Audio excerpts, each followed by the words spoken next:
What if everything you knew, your marriage, your future, your identity, was built on a lie?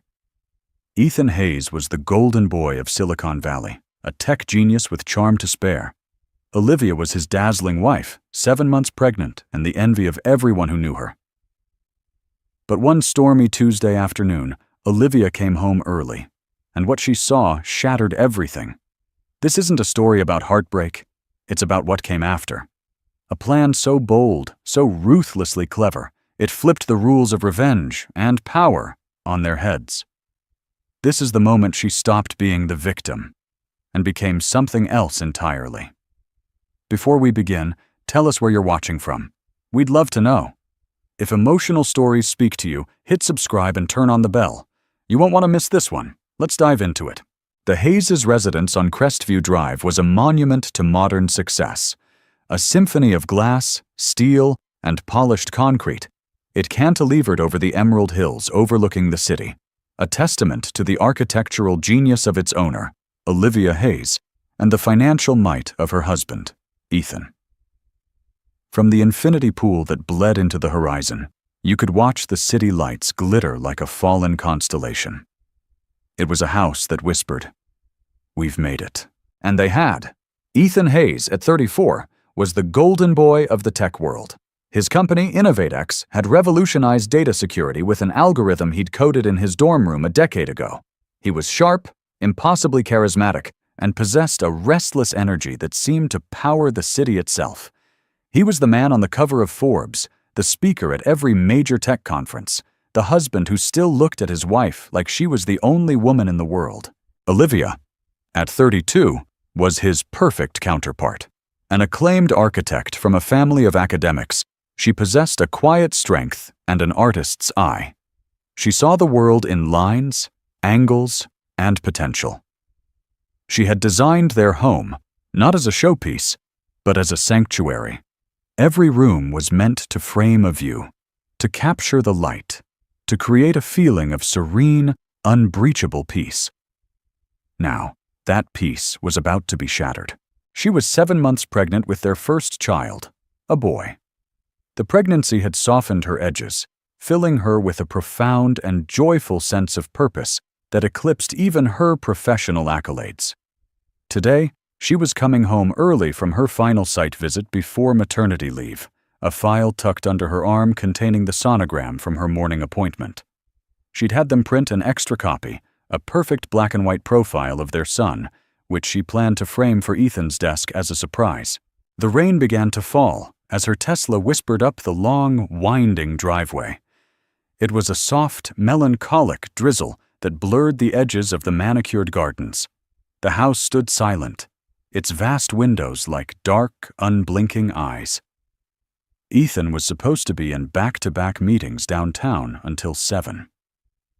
It was only 3 o'clock. She felt a small, pleasant thrill at the thought of having the house to herself for a few hours, to curl up in the reading nook overlooking the valley and just be. She keyed in the code, the electronic lock chirping its familiar welcome. The air inside was different. Still. Too still. The faint, cloying scent of a perfume she didn't recognize hung in the air. A floral note. Jasmine, maybe? That was too sweet. Too aggressive for their minimalist home. A prickle of unease traced its way up her spine. "Ethan!" she called out, her voice absorbed by the cavernous space of the great room. No answer. A pair of women's shoes lay discarded near the base of the floating staircase. They were Louboutins, the iconic red soles a slash of crimson against the pale gray of the polished concrete floor. Not hers. Olivia's own sensible flats felt suddenly clumsy, childish. Her heart began to beat a little faster, a frantic bird trapped in her ribs. She walked past the kitchen, her hand trailing along the cool marble of the island. A half-empty bottle of champagne, Veuve Clicquot, their celebration champagne, sat sweating beside 2 flutes. One had a smear of coral pink lipstick on the rim. Denial is a powerful anesthetic. A client meeting, she told herself. He brought a client home. He forgot to tell me. But the shoes, the champagne, the cloying perfume, they were weaving a narrative she couldn't ignore. The silence from upstairs was no longer peaceful. It was heavy, suffocating.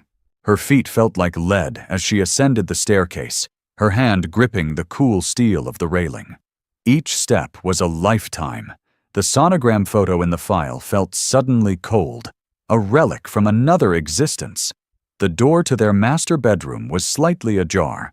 Through the gap, she could see a silk blouse, the color of champagne, draped over the Eames chair in the corner. Then, a man's shirt, one of Ethan's custom-made charvets, lying in a heap beside it. And then, she heard it. A sound that would be burned into her memory forever. A soft feminine laugh, quickly muffled, followed by the low murmur of her husband's voice. Time seemed to warp, stretching and compressing. The blood rushed in her ears, a roaring ocean. Her carefully constructed world, her sanctuary of glass and light, was fracturing around her. With a hand that trembled so violently she could barely control it, she pushed the door open. The scene before her was a tableau from a nightmare. The vast floor-to-ceiling window behind their bed framed the rainy cityscape, a backdrop of muted grays and blues. But Olivia's eyes were fixed on the bed itself, on the tangled mess of white linen sheets, on the pale, naked back of a woman with long, dark hair spread across her pillow, and on her husband, Ethan, who was propped up on one elbow, leaning over the woman, whispering something that made her laugh again. He turned his head at the sound of the door swinging open. His eyes met Olivia's. For a single, eternal second, the world stopped. The smile on Ethan's face didn't just vanish. It was wiped away, replaced by a mask of pure, unadulterated horror. His face went white, then a blotchy red. He looked like a man who had just witnessed his own death. The woman beneath him, sensing the sudden tension, rolled over. Olivia knew her. Chloe Sterling. A rising star in InnovateX's marketing department. Ambitious, sharp, and young. So young. She was 26, maybe 27. She had been at their Christmas party, laughing and telling Olivia how much she admired her work. Now, she was in Olivia's bed, her eyes wide with a mixture of fear and defiance, clutching the sheet to her chest. The silence was broken only by the sound of the file slipping from Olivia's numb fingers. It hit the hardwood floor with a soft thud. The sonogram photo slid out, landing face up, the tiny, perfect profile of their unborn son, a silent witness to his father's betrayal. Ethan scrambled from the bed, grabbing for his discarded trousers. "Liv," he stammered, his voice a raw, broken thing. Olivia. Oh God, it's not what it looks like. The sheer, pathetic stupidity of the cliché was what finally broke through Olivia's shock. A sound tore from her throat, a laugh that was half a sob, half a scream. It was the sound of a heart breaking. "It's not what it looks like," she repeated, her voice eerily calm, devoid of inflection. She looked from her husband's panicked face to the woman in her bed, then down at the picture of their son on the floor. "Really, Ethan? Then tell me. Tell me what it looks like. Because from where I'm standing, it looks like you're fucking a subordinate in our bed. In the house I built for us. While your pregnant wife is at a doctor's appointment, looking at pictures of our child." Every word was a shard of ice. She didn't scream. She didn't cry. That would come later. Right now, a strange glacial clarity was descending upon her. She was an architect watching a demolition. The structure was compromised. The foundation was gone. The only thing to do was to step back and assess the wreckage. Chloe Sterling, seeing her opportunity, scurried from the bed, gathering her clothes with frantic, clumsy movements. She wouldn't look at Olivia. She couldn't. She was a ghost, an intruder, and she knew it. "Get out," Olivia said, her voice still quiet, but now laced with steel. Her gaze was fixed on the younger woman. "Get your things and get out of my house." Chloe fumbled with her blouse, her hands shaking. She shot a desperate, pleading look at Ethan, who could only stand there, paralyzed by his own guilt. He was powerless. In that moment, he was no longer the millionaire tech mogul. He was just a boy caught with his hand in the cookie jar, and his mother had just walked in. Without another word, Chloe fled, her red-soled heels clattering down the floating staircase, a sound like frantic, fading heartbeats. The front door opened and closed, and then silence again. A new kind of silence, thick with shame and the ghosts of broken vows. Olivia finally looked back at Ethan. He stood before her, half-dressed, a pathetic figure against the backdrop of their magnificent life. The rain streamed down the glass wall behind him, as if the sky itself were weeping for her. "Liv, please," he begged, taking a step toward her. "Let me explain. We can fix this. I can fix this." Olivia bent down, her movements slow and deliberate, as if she were moving through water. Her hand was steady as she picked up the sonogram photo. She held it up, her eyes locking with his. "Fix this?" she whispered, and the whisper was more terrifying than any shout. "You think this is a bug in your code, Ethan? Something you can just patch and reboot?" She looked around the room. Her sanctuary. The jasmine-scented air was now a poison. The bed was a crime scene. The house itself felt tainted, its beautiful clean lines now seeming to mock her. She turned and walked out of the bedroom, leaving him standing in the wreckage.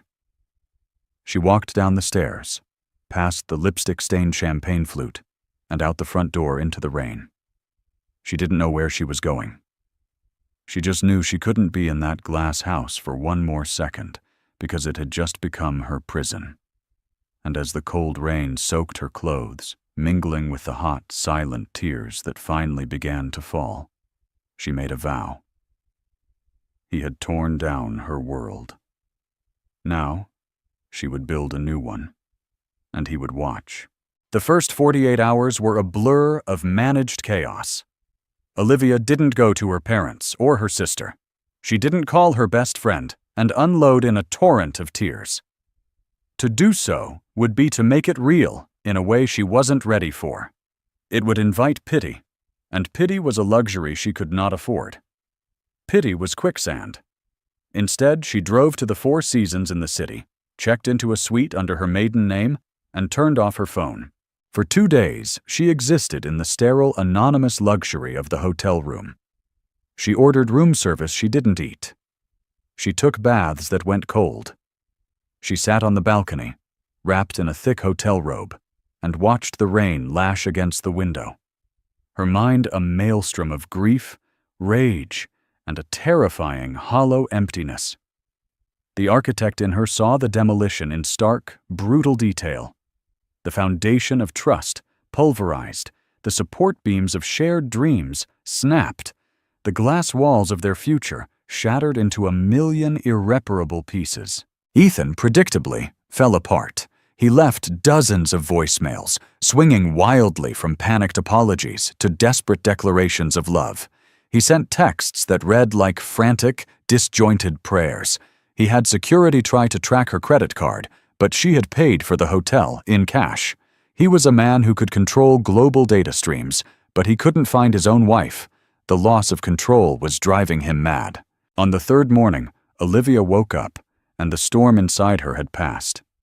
In its place was a cold, hard, and unnervingly calm resolve.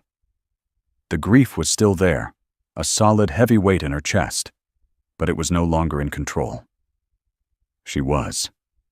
She had cried all her tears. Now it was time to draw up a new blueprint. She turned her phone back on and was immediately assaulted by the barrage of notifications. She ignored them all, except one, an email from her lawyer, a sharp, no-nonsense woman named Jessica Albright, whom she had contacted from the hotel's business center. The subject line was simple: Initial assessment. Olivia spent the next hour on the phone with Jessica, her voice low and steady. She laid out the facts with the dispassionate precision of a contractor listing damages. There was no hysteria, no wailing. Jessica, who had handled the ugliest divorces in the city, was audibly impressed. "Most women in your position are emotional wrecks," Jessica said. "They want to burn everything to the ground. It's satisfying for a minute, but it's terrible strategy." "I'm not interested in revenge, Jessica," Olivia replied, her gaze fixed on the cityscape outside her window. "Revenge is an emotional decision. I'm interested in building. I need assets, I need security, and I need autonomy. For me, and for my son." "Good," Jessica said. "That I can work with. So we file for divorce on grounds of infidelity. With the prenup, you're entitled to the house, a significant settlement, and generous child support. We can bleed him dry." Olivia was silent for a moment. The obvious path. The clean break. Leave with her millions and her broken heart, and raise her son alone. It was the expected move. And that's why she wasn't going to do it. A divorce would be a war, a public spectacle. The media would have a field day. Tech mogul's messy split. Their lives would be picked apart by strangers. Ethan, cornered and humiliated, would fight back. It would be long, ugly, and draining. And in the end, she would still be Olivia Hayes, the millionaire's scorned ex-wife. Her identity would forever be tied to his betrayal. No, she wouldn't be a footnote in Ethan's story. She was going to be the author of her own. "No," Olivia said, her voice firm. "We're not filing for divorce." There was a stunned silence on the other end of the line. "Olivia, I'm not sure I understand. He cheated on you. In your home. While you're pregnant." "I'm aware of the facts, Jessica," Olivia said coolly. "A divorce is what he expects. It's what everyone expects. It gives him an easy out. He pays his dues, suffers some public shame, and in a year he's back on the cover of Forbes with a new, younger woman on his arm, having learned a valuable lesson. I'm not interested in giving him his redemption arc." She took a deep breath. "I have a different proposal. A business arrangement." Ethan was pacing the great room of the glass house like a caged animal when she finally walked in. He looked terrible. His eyes were bloodshot. His designer stubble was now a ragged beard, and he was wearing the same clothes he'd had on 2 days ago. The house, usually immaculate, was a mess. Glasses were left out. Cushions were askew. It was as if the chaos in his soul had manifested in the space around him. He stopped dead when he saw her. "Liv! Oh God, Liv!" He rushed toward her, his hands outstretched. Olivia held up a single hand, stopping him in his tracks. Her gesture was not dramatic. It was definitive. A wall had just been erected between them, as real as any she had ever designed. "Don't," she said. Her voice was flat. "Sit down, Ethan. We need to talk." He looked utterly lost, but he obeyed, sinking onto the white leather sofa that suddenly seemed too big for him. Olivia remained standing, a deliberate power move. She placed a sleek, leather-bound folder on the coffee table between them. "I've spent the last 2 days thinking," she began, her tone that of a CEO opening a board meeting. "I've considered all our options. Divorce is the most obvious one." Hope, pathetic and desperate, flickered in his eyes. "Liv, we don't have to. We can go to therapy. I'll do anything. I'll quit my job. I'll sell the company. Whatever it takes." She gave a small, humorless smile. "You're not listening, Ethan. I said I've considered it. I've decided against it. For now." His relief was palpable. "Thank you. Oh God, thank you." "Don't thank me yet," she said, her eyes like chips of ice. "This is not a reconciliation. This is a contract. A new prenup, if you will, for a marriage that is now, for all intents and purposes, a business partnership." She slid the folder across the table. "Open it." With trembling hands, he did. Inside were documents drafted by Jessica Albright's firm. It wasn't a divorce filing. It was a post-nuptial agreement, a blueprint for a new reality. Olivia began to speak, outlining the terms as he scanned the pages in disbelief. "1," she said, "we will remain married. We will maintain a public front of unity for the sake of the company's stability and for our son. We will attend events together. We will smile for the cameras. In this house, however, we will live entirely separate lives. You will move into the guest wing. You will not enter my side of the house, which includes the master suite and the nursery, without my express permission." He looked up, his face ashen. "Olivia, too," she continued, ignoring him. "All our joint liquid assets will be transferred into a trust for our son, which I will solely manage. Your salary, your bonuses, your stock dividends, they will be split. 50% goes into the trust. 40% goes into a private account in my name. You will live on the remaining 10%. He flinched as if she had slapped him. 10% of his income was still a fortune, but it was the principal. It was a punishment, an allowance. 3, she said, her voice dropping slightly as she came to the most important point. You will cede full control and ownership of the Blackwood Project to me, effective immediately. The Blackwood Project was Ethan's forgotten pet project, a dilapidated, historically significant warehouse district downtown that InnovateX had bought years ago with the vague intention of turning it into a new tech campus. But the project was a logistical nightmare: zoning issues, heritage building restrictions, environmental surveys. Ethan, ever the innovator, had gotten bored with the slow grind of real estate development and had shelved it. But Olivia had never forgotten it. She had seen the potential in the old brick buildings, the beautiful industrial bones beneath the grime. She had a vision for it. A mixed-use urban village with sustainable housing, artisan workshops, green spaces, and a community arts hub. It was ambitious. It was her dream project. Ethan stared at her, finally understanding. This wasn't just about money. "You want Blackwood?" he whispered, incredulous. "I want more than that," she said. "The project is currently owned by an InnovateX subsidiary. You will sign over the subsidiary to a new holding company in my name. You will also provide the initial seed capital for redevelopment, as outlined on page 7. $50 million. He choked. $50 million? Liv, that's not seed capital. That's the entire projected budget. It's the price of my silence, Ethan, she said, her voice dangerously quiet. It's the price of me standing by your side at the next shareholders meeting instead of standing beside a divorce attorney. It's the price of the world continuing to see you as Ethan Hayes, the family man and tech genius, instead of Ethan Hayes, the adulterer who destroyed his pregnant wife. She leaned forward slightly. You built your empire on code. I am an architect. I build things in the real world, with steel and concrete and glass. You've given me a pile of rubble. Now, you're going to give me the tools to build something new from it, something that is entirely mine. He looked down at the papers, then back up at her. He was seeing a woman he didn't recognize. The warm, loving artist he had married was gone. In her place was a formidable strategist with a will of iron. He had broken her heart, and in doing so, he had forged it into a weapon. "And Chloe Sterling?" he asked, his voice barely audible. "She's to be fired," Olivia stated, without a flicker of emotion. "With a generous severance package and an ironclad non-disclosure agreement. She is to vanish from our lives.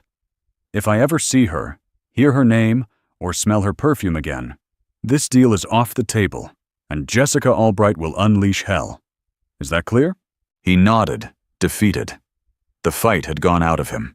He was looking at the consequences of his actions, not in tears and screams, but in cold, hard, legally binding print. "This is my blueprint, Ethan," Olivia said, standing up straight. "These are my terms. You have 24 hours to have your lawyers review it and sign. If you refuse, or if you try to negotiate a single clause, I will walk out that door, and the next time you hear from me will be via a court summons that will be the lead story on every news outlet by lunchtime." She turned and walked toward the grand staircase, her posture perfect, her steps even. She was no longer a victim fleeing a crime scene. She was a queen reclaiming her castle. At the top of the stairs, she paused and looked back at him. a solitary figure adrift in the vast, beautiful room she had designed. "Welcome to our new marriage, Ethan," she said, her voice echoing in the silent house. "I hope you enjoy the guest wing." The 24 hours Olivia gave Ethan stretched into an eternity. He did as she commanded, his movements automated, his mind numb. He called his lawyer, a corporate shark named Marcus Thorne, who listened to the terms of Olivia's post-nup with a mixture of disbelief and professional admiration. "My God, Ethan," Marcus said, a low whistle escaping his lips. "She's not taking you to the cleaners. She's taking the whole damn laundromat. The Blackwood subsidiary, $50 million in seed capital. This isn't a post-nup. It's a corporate takeover executed with a scalpel." "Just tell me if it's legal, Marcus," Ethan said, his voice flat. He was sitting in the guest wing, which felt like a sterile, foreign country. He could hear the faint, muffled sounds of Olivia moving around in the main part of the house. The soft click of a door. The rush of water. Each sound was a reminder of the chasm that now separated them. "Oh, it's ironclad," Marcus confirmed. "Albright is the best. There's a duress clause, of course, but trying to prove she coerced you would mean airing every last piece of your dirty laundry in public. Which is precisely what this document is designed to prevent. It's brilliant, in a terrifying sort of way. You're trapped, Ethan. She's checkmated you." Ethan knew it. He had spent his life building systems of control, algorithms that anticipated every move, every possibility. But he had never anticipated this. He had never factored in the variable of Olivia's strength, a quiet force he had mistaken for fragility. He had thought her love was a given, a constant in his equation. He now understood it had been a gift, one he had carelessly thrown away. He signed the papers. The first few weeks of their new arrangement were a masterclass in cold civility. They were ghosts haunting the same magnificent house. Ethan would rise early and leave before she came downstairs. He would return late after she had retired to the master suite, the door firmly closed. The only evidence of their shared space was the occasional note left on the kitchen island, a reminder about a bill, a question about the InnovateX gala they were now contractually obligated to attend together. Their public appearances were flawless performances. At the gala, Olivia was radiant in a custom-designed gown that elegantly draped over her 8-month belly. She stood by his side, a serene smile on her face, her hand resting lightly on his arm. To the outside world, they were the ultimate power couple, on the cusp of welcoming their first child. The whispers about Chloe Sterling's abrupt departure from the company were quickly silenced by the sheer force of their united front. But as Ethan stood beside her, smiling for the cameras, he felt a cold dread. Her touch was weightless, impersonal. Her smile never reached her eyes. He was standing next to a beautiful, brilliant stranger who knew all his secrets. He would catch a glimpse of her across a crowded room, laughing with a city council member or discussing blueprints with a developer, and he would be struck by a profound and painful longing. He wasn't just losing his wife, he was witnessing her rebirth, and he was no part of it. Olivia, meanwhile, threw herself into the Blackwood project with a ferocity that stunned everyone. She set up a small, lean office in one of the less dilapidated warehouses, a stark contrast to the gleaming towers of InnovateX. The space smelled of old brick, damp earth, and potential. This was her territory. She didn't hire a massive team. She handpicked a small group of hungry, innovative thinkers. A young urban planner who specialized in sustainable design, a gruff but brilliant structural engineer who had been forced into early retirement, and a fiery community organizer who knew the neighborhood block by block. She was not Olivia Hayes, the wife of a tech mogul. Here, she was just Olivia, the architect. She was on site every day, her pregnancy be damned, climbing over rubble in steel-toed boots, her brow furrowed in concentration as she studied old city maps and new environmental reports. She was in her element. The project was more than just steel and concrete. It was her reclamation. Every zoning permit she secured, Every blueprint she finalized was a piece of her shattered identity being put back together, stronger and more resilient than before. Ethan watched from a distance, his 10% life feeling hollow and absurd. He received daily reports from the Blackwood subsidiary's new CFO, a woman loyal to Olivia, detailing the project's progress and expenditures. He saw the $50 million he had signed over being meticulously allocated, and it felt like watching his own blood being transfused into a new, vibrant body that was not his. One evening, he came home earlier than usual. He found Olivia in the kitchen, a place she usually avoided when he was there. She was standing at the island, looking over a large blueprint, one hand resting protectively on her swollen belly. She didn't seem to notice him. She was completely absorbed, her face alive with a passion he hadn't seen in years, not since she had been designing their own home. "It's going to have a public park in the center," she said softly, more to herself than to him, "with a bioswale to manage rainwater runoff, and the south-facing roofs will all be solar." He stood in the doorway, a silent observer. "Liv," he said, his voice hoarse. She looked up, startled. Her face immediately became guarded, the professional mask snapping back into place. "Ethan, I thought you had a dinner meeting." "It was canceled," he said. He took a hesitant step into the room. "I saw the latest progress report. It's impressive." "It's a sound investment," she replied coolly, rolling up the blueprint. The air was thick with unspoken words. He wanted to tell her he was sorry. Not just for the affair, but for everything. For not seeing her. For taking her for granted. For letting the shine of his own success blind him to the brilliance of hers. But the words were stuck in his throat, choked by the terms of their contract. Apologies were not part of the deal. "Our son," he began, his voice cracking slightly. "He's due soon." "In 3 weeks," she confirmed, her hand moving to her stomach in an unconscious, protective gesture. "I want to be there," he said, the words rushing out. "At the birth. I know the terms of our arrangement, but he's my son too. Please, Olivia." She looked at him for a long moment, her expression unreadable.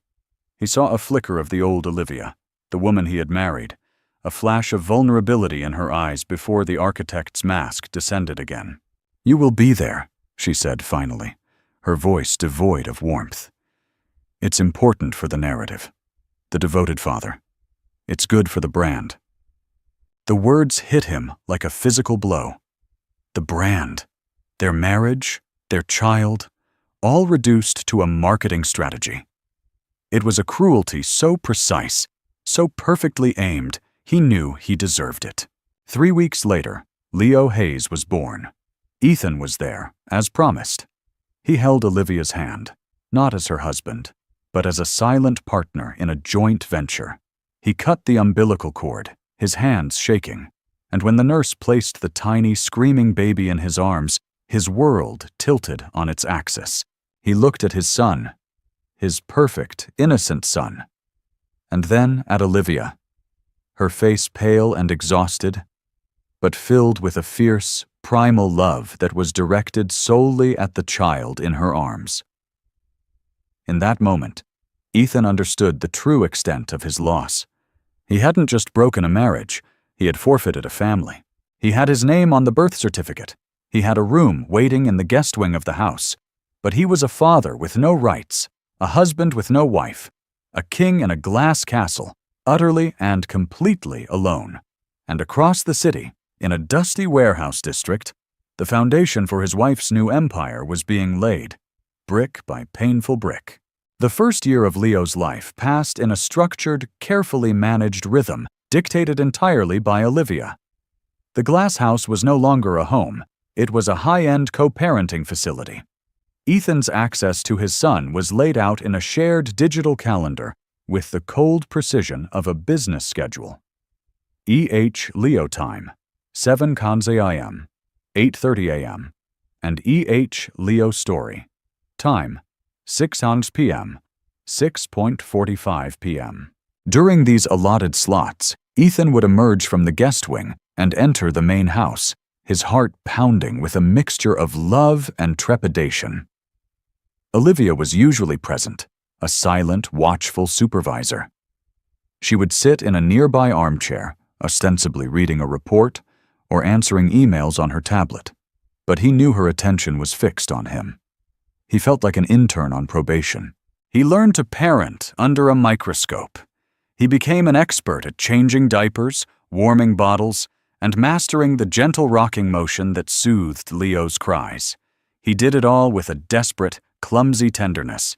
These brief, rationed moments with his son were the only real thing in his life. The rest was a charade, running a company he no longer cared about, living on an allowance that felt like a mockery, and sleeping in a bed that was a nightly reminder of his exile. He saw the man he used to be with sickening clarity. The arrogance, the entitlement, the casual cruelty of his betrayal. He had believed his own hype, thinking the rules didn't apply to him. Now, he was living in a world of rules, all of them written by the woman whose heart he had shattered. Meanwhile, Olivia thrived. Motherhood did not slow her down. It focused her. She was a force of nature, seamlessly blending the roles of doting mother and ruthless developer. She'd be on a conference call negotiating the price of reclaimed timber while bouncing Leo on her hip, her voice never wavering. Her small office at the Blackwood site expanded, and the project, which she had officially named Blackwood Commons, was becoming the talk of the city. It was more than a development. It was a statement. She had rejected the cold, sterile aesthetic of modern tech campuses in favor of something warm, human, and sustainable.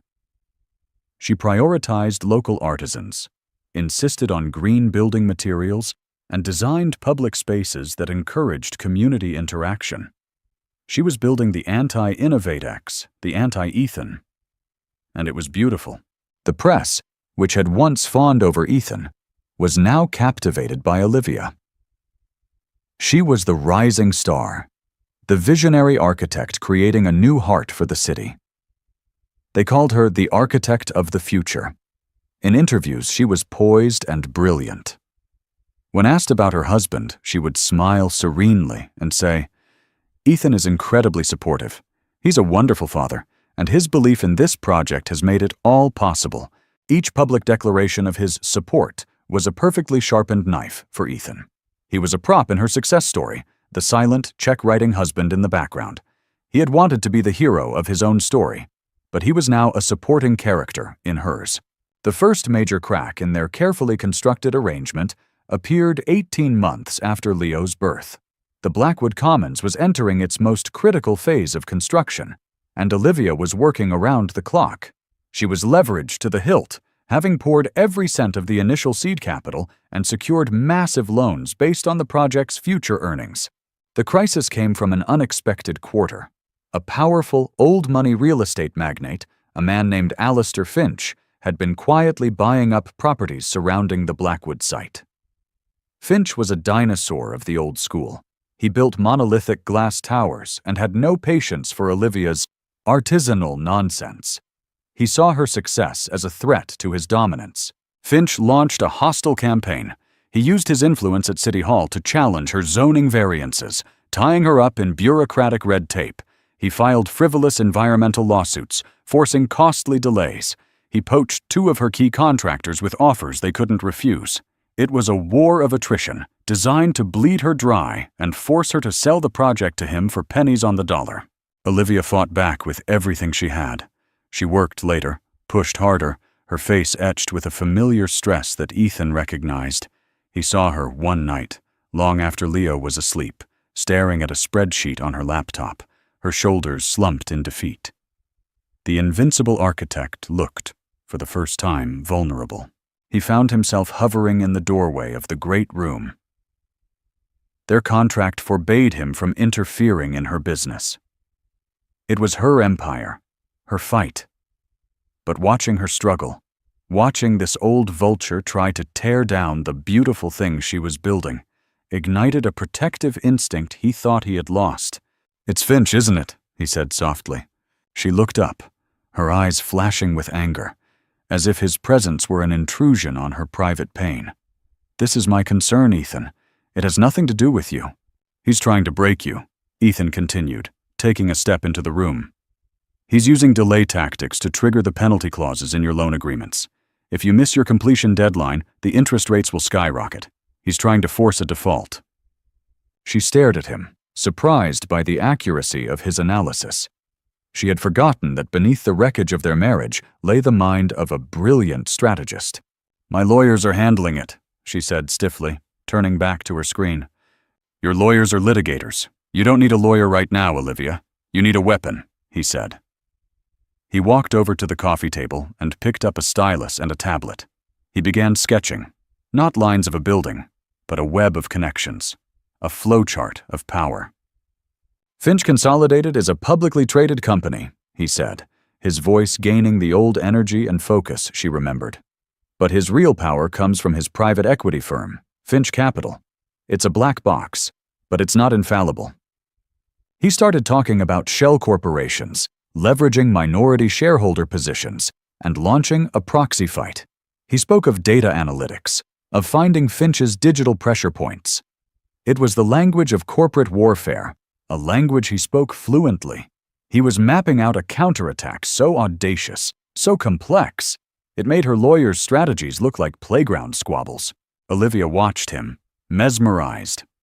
For the first time in nearly 2 years, he wasn't Ethan, the penitent exile. He was Ethan Hayes, the founder of InnovateX, the man who could see the patterns no one else could.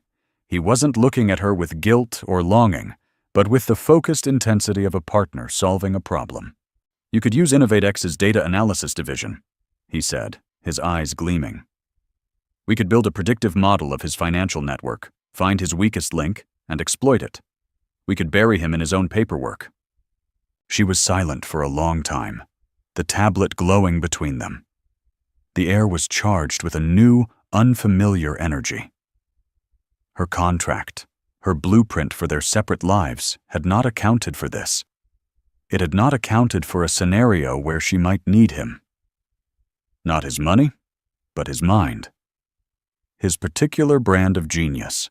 To accept his help would be to blur the lines she had so carefully drawn. It would mean letting him back in, not as a husband, but as an ally. It was a dangerous proposition. But the alternative, losing everything she had fought so hard to build, was unthinkable. "Why?" she asked, her voice barely a whisper.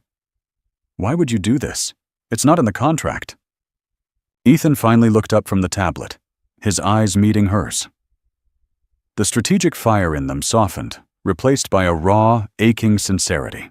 "Because he's trying to destroy something beautiful," he said, his voice thick with emotion. "And because I know what it's like to tear down something beautiful. And I can't stand by and watch it happen again. Especially not to you." He paused, taking a breath. "And because he's trying to take away the future of my son's mother. This has everything to do with me." In his words, she didn't hear a plea for forgiveness or a strategy for reconciliation. She heard a truth so simple and profound, it shook the foundations of the wall she had built around her heart. He wasn't trying to save himself. He was trying to save her. And in that moment, the architect and the innovator, the estranged wife and the exiled husband, were no longer on opposite sides of a contract. They were two people facing a common enemy, with the fate of an empire hanging in the balance. The decision to accept Ethan's help was not a surrender. It was a strategic pivot. Olivia laid out the new terms with the same precision she had used for their first contract. "This is a temporary alliance, Ethan, a joint venture with a single objective, neutralizing Alistair Finch," she stated, her voice firm. They were in her office at Blackwood Commons, a neutral territory. The air smelled of sawdust and fresh paint, a scent of progress. "We do not discuss the past. We do not discuss our arrangement. We are business partners. Nothing more. Understood, Ethan agreed, his expression serious. He knew this was a test. Any attempt to cross the lines she had drawn would shatter this fragile truce. And so began the war. It was fought not on construction sites, but in the digital ether. The guest wing of the glass house transformed into a covert operations center. Ethan, re-energized and focused, brought the full, formidable power of InnovateX to bear. He assembled a small, loyal team from his data analysis division. Tech wizards who could trace money through the darkest corners of the internet. They worked late into the night, long after Leo was asleep. The great room, once a symbol of their fractured life, became their war room. Blueprints for Blackwood Commons were pinned up alongside complex network diagrams mapping Finch's corporate empire.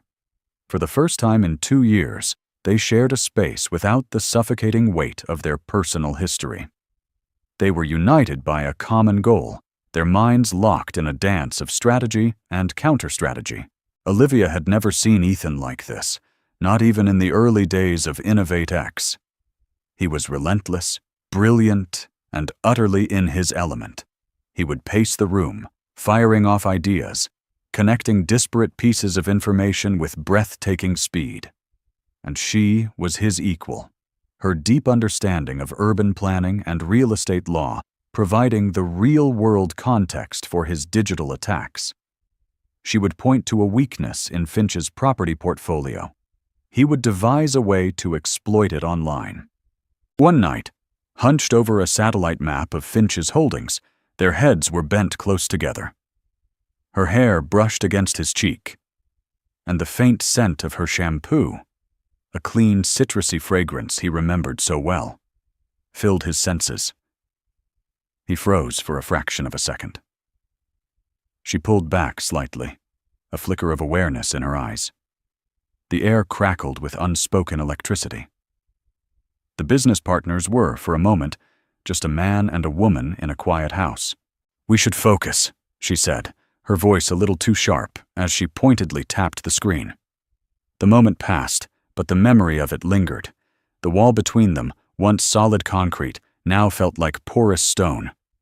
Their strategy was multi-pronged and devastating. Ethan's team launched a phantom shareholder movement, using a network of anonymous online forums to rally Finch's disgruntled minority investors, sowing dissent within his own company. Simultaneously, they uncovered a series of environmental violations at one of Finch's older, forgotten properties.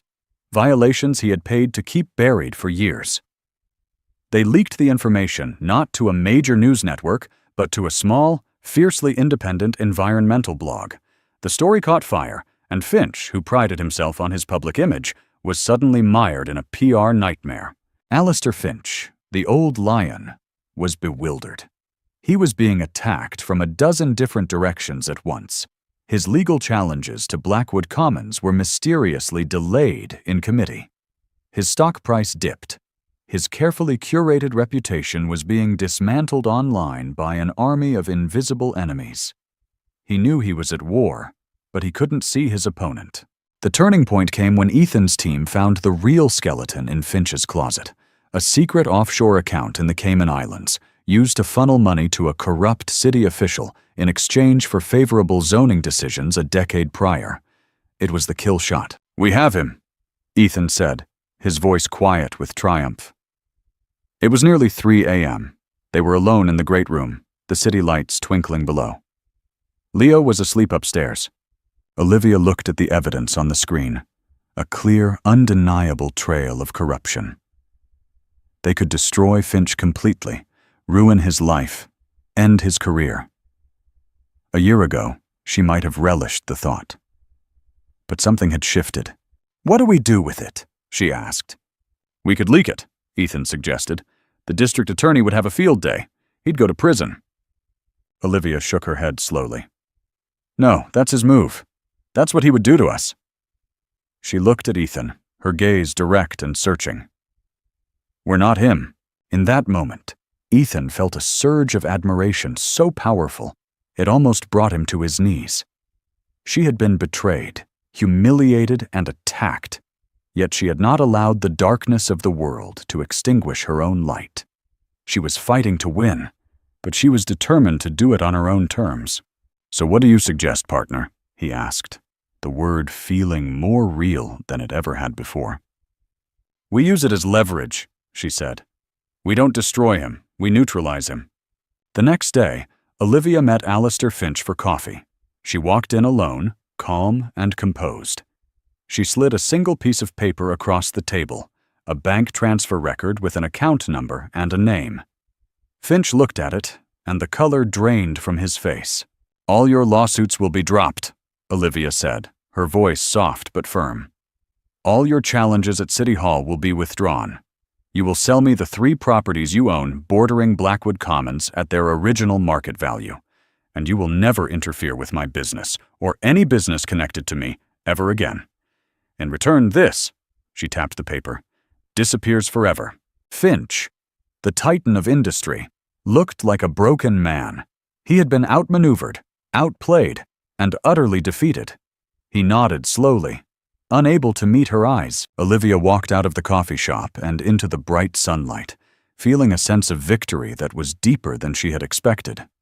She hadn't just saved her project, she had won on her own terms, without sacrificing her principles. That evening, a celebratory mood filled the house. Ethan had ordered dinner from their favorite Italian restaurant, the one they used to go to for anniversaries. He even opened a bottle of Veuve Clicquot. "To a successful joint venture," he said, raising his glass. "To success," she agreed, touching her glass to his. The chink of the crystal sounded different this time, less like a formality, more like a connection. They ate in a comfortable silence, the tension that had defined their relationship for 2 years finally gone. After dinner, as she was getting ready to head up to her room, a new variable entered the equation. Ethan's phone buzzed. He glanced at it, and his face went pale, the color draining from it just as it had from Alistair Finch's. "What is it?" Olivia asked, a knot of dread tightening in her stomach. He looked up at her, his eyes wide with a new kind of horror. A ghost from the past had just reappeared. "It's a text message," he said, his voice barely a whisper. He turned the phone around so she could see the screen. It was from an unknown number. The message was only 3 words, but they were enough to detonate the fragile peace they had just built. It read, "I'm back, Ethan." And beneath the text was a recent photo of Chloe Sterling smiling, holding a baby with Ethan's eyes,